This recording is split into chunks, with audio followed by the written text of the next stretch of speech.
and we want to end the war in Gaza. We're going to end it. We're going to end it. Maybe we can end it right now. New ইয়র্কে জাতিসংঘ সাধারণ পরিষদের মঞ্চে এক ভিন্ন দৃশ্য দেখা গেল।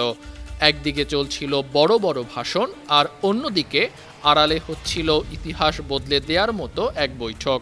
বিষয় একটাই, গাজা যুদ্ধ বন্ধ করা। মার্কিন প্রেসিডেন্ট ডোনাল্ড ট্রাম্প প্রকাশ্যে প্রশংসা করলেন ইন্দোনেশিয়ার প্রেসিডেন্ট প্রাবোও সুবিয়ান্তোর এবং কাতারের আমির Sheikh Tamim bin Hamad Al থানির বক্তব্য।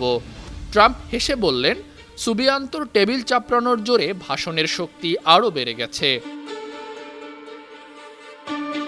কিন্তু মূল বার্তাটি ছিল অনেক বেশি গভীর।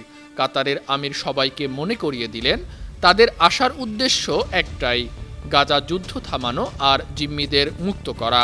তিনি খোলাখুলি বললেন, গাজার মানুষের পাশে দাঁড়ানো ছাড়া এই বৈঠকের কোনো মূল্য নেই।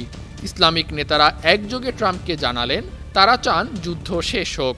ট্রাম্পও জানালেন, মধ্যপ্রাচ্যের বন্ধুদের প্রতি তার সম্মান আছে, তাদের সঙ্গে নিয়ে কাজ করতে চান।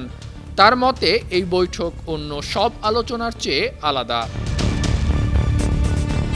ট্রাম্প প্রতিশ্রুতি দিয়েছেন, জীবিত কিংবা মৃত অবস্থায় হামাসের কাছে থাকা জিম্মিদের ফিরিয়ে আনা হবে।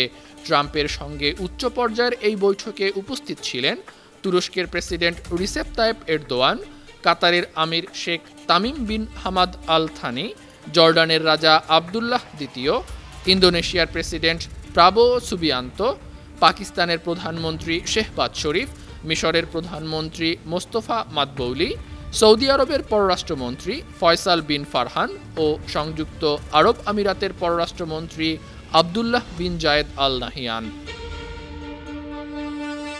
বৈঠকে গাজা উপত্যকায় যুদ্ধবিরতির জন্য ২১ দফার একটি নতুন পরিকল্পনা উপস্থাপন করেছেন যুক্তরাষ্ট্রের প্রেসিডেন্ট ডোনাল্ড ট্রাম্প। তার পরিকল্পনার মূল বিষয় ছিল হামাসের কাছে আটক জিম্মিদের অবিলম্বে মুক্ত করা, স্থায়ী যুদ্ধবিরতি, হামাস মুক্ত গাজার প্রশাসন এবং পর্যায়ক্রমে গাজা থেকে ইসরায়েলি সেনা প্রত্যাহার। আন্তর্জাতিক ডেস্ক, ৫২ টিভি।